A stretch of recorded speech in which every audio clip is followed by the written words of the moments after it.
Et sans plus tarder, je passe la parole à notre présidente pour son discours d'ouverture.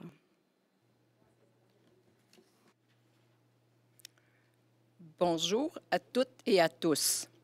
Voilà, nous y sommes. Après un triennat qui a duré 4 ans, nous vivons un moment très spécial à l'ouverture de ce 47e congrès. D'abord, permettez-moi de faire quelques salutations. Ça ne paraît peut-être pas dans vos écrans, mais nous avons un grand nombre de personnes, délégués et invités. En tout, nous sommes près de 700 personnes à être branchées ce matin. Quel exploit! Donc, aux amis de la grande famille CSQ, à Mme Sonia Etier, présidente de la centrale, Mesdames et Messieurs les membres du Conseil exécutif, présidence et de fédération, membres de la direction CSQ, à M. Pierre-Paul Côté, ancien président de l'AREC, et Mme Lallemand et Archambault, ancienne directrice générale, à Mesdames et Messieurs, présidents d'associations d'aînés, membres de la coalition, je salue l'AQRP, le RIR et l'Alliance. À nos précieux partenaires SSQ Assurance, la Personnelle, la Caisse des Jardins de l'Éducation et le Fonds de solidarité FTQ. À Monsieur le Président de la Fondation Laure Godreau, M. Gaulin, aux membres du Conseil exécutif et du Conseil d'administration de l'AREC et aux membres du personnel de notre association. Et finalement, et peut-être surtout, à vous, chers délégués de tous les coins du Québec, je vous souhaite la bienvenue à ce congrès virtuel. Nous aurions voulu nous voir en vrai. Nous l'avions tellement souhaité que nous avions repoussé notre congrès d'une année. Mais c'était sans compter la pandémie. On ne pouvait quand même pas passer à côté de cet événement de très grande importance. Le congrès, c'est l'occasion de faire le point sur nos actions posées au cours des 4 dernières années et de définir nos actions pour les années qui viennent. Le congrès, c'est aussi l'occasion, comme le dit la thématique retenue cette année, de montrer que l'AREC est une force dans une société en mouvement. La voix que nous portons, les actions que nous posons, reposent sur un travail en collaboration avec les élus et avec le personnel. J'ai autour de moi les membres du Conseil exécutif qui sont avec nous dans ce studio de projection, bien sûr avec toutes les mesures de distanciation requises. Alors, je vous présente Mme Claire Bélanger, première vice-présidente, Mme Nicole Gagnon, deuxième vice-présidente, Mme Christiane Potvin-Lapalme, secrétaire, et M. Marcel Leroux, trésorier. Bonjour. Je vous salue et je vous remercie pour le travail au service de nos membres. Je tiens aussi à saluer le travail précieux des autres membres du Conseil d'administration, présidence de région. Puis, un grand merci à toutes les personnes qui se sont impliquées au niveau sectoriel, régional et national. Sans vous, notre grande association ne serait rien. C'est votre sens de l'engagement qui est la base de tout. Nos 60 000 membres ont œuvré dans les services publics, entre autres dans les écoles et les hôpitaux. Ils se sont donnés pour leur communauté. À la retraite, ils continuent de s'impliquer à l'AREC ou encore dans d'autres causes. Ils sont des voix fortes dans une société en mouvement. L'AREC, c'est une association qui prend soin de ses membres. Oui, on défend leurs droits et on leur offre des services, mais on leur offre aussi des activités. C'est un trait d'union sociale. On organise des activités de toute nature pour elles et pour eux. Ce n'est pas étonnant que les gens étaient si déçus de l'annulation des activités dans la dernière année. Ils aiment se voir, se rencontrer. L'AREC leur offre ce lieu d'échange et de fraternité. C'est important d'être à l'écoute de nos membres et de leurs besoins. Il faut aussi être capable de se remettre en question, de se renouveler. À mon arrivée à la présidence en 2017, mon objectif était clair: innover et bâtir sur les assises solides de notre association, puis consolider nos efforts de concertation sur la place publique et, bien sûr, être à votre écoute. Dans le dernier triennat, nous avons mis sur pied plusieurs nouveautés. D'abord, on a posé des gestes au sein de notre vie associative.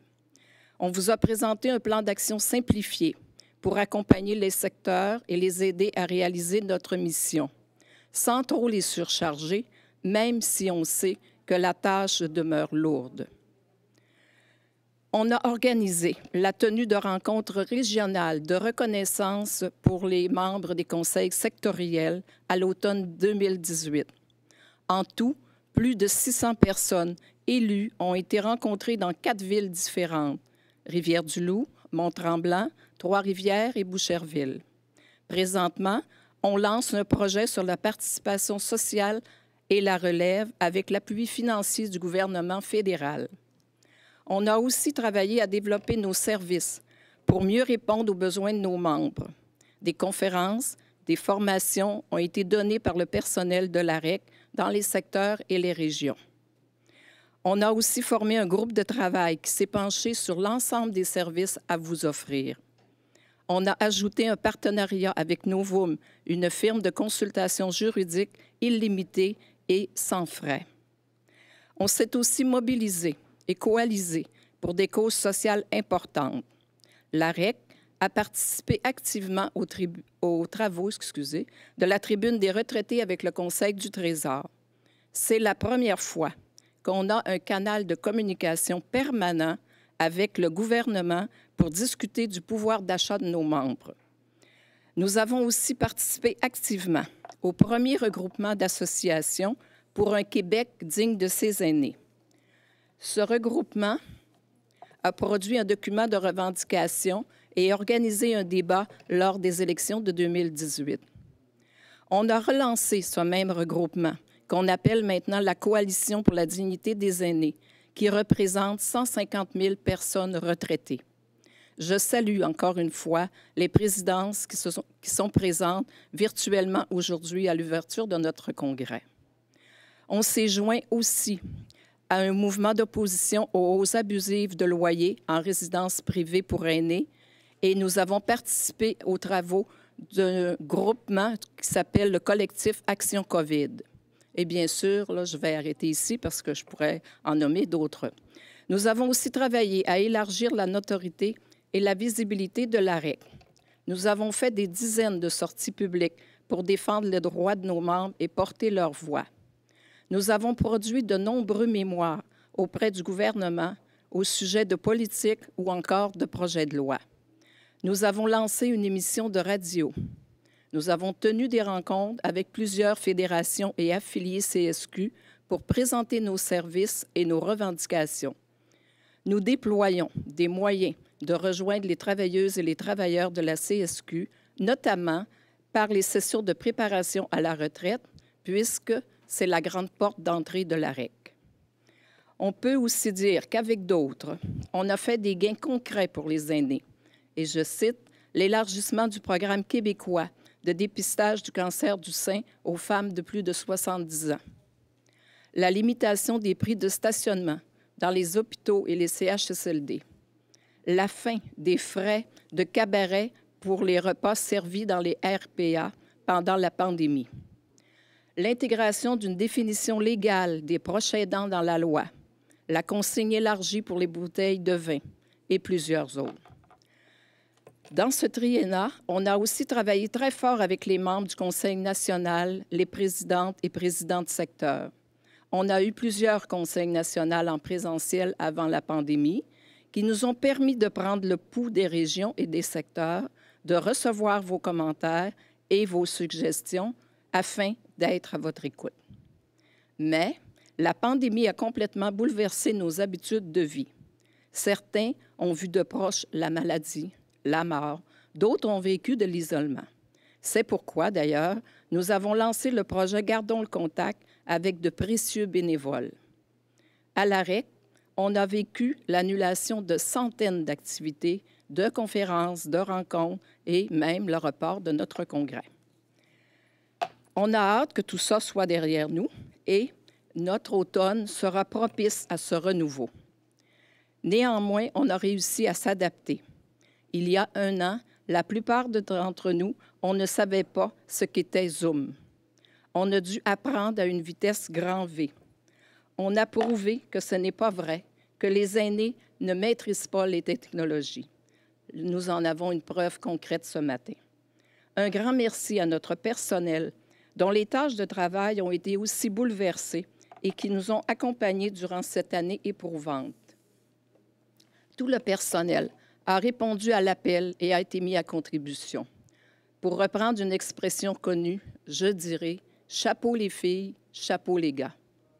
J'ai énuméré plusieurs éléments du bilan de l'AREC, mais vous aurez plus tard le bilan de chaque membre du conseil exécutif à travers des capsules vidéo qui vous seront présentées.